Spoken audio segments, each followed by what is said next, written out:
Сайн байцгаана уу? Мистер Т та бүхэнд сэтгэл зүйч Наранбаатрын хэлсэн үгнээс төвөрлөн хүргэж байна.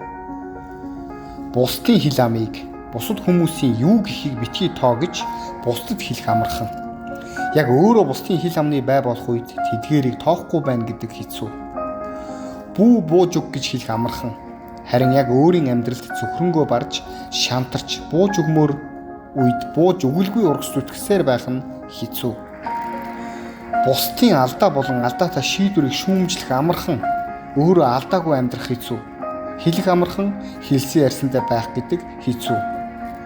Буучил гэж хэлэх амархан. Харин яг өөрийн хувийн амьдралд, харилцаанд өнгөрсөн бүгдийг тухайн хүний эсрэг ашиглахгүй байж уучлах гэдэг хэцүү. Завгүй гэж хэлэх амархан. Твдсэн үед завгүй гэдэг үгийг бусдаас сонсох хэцүү. Тийм ээ, амьдрал хэцүү.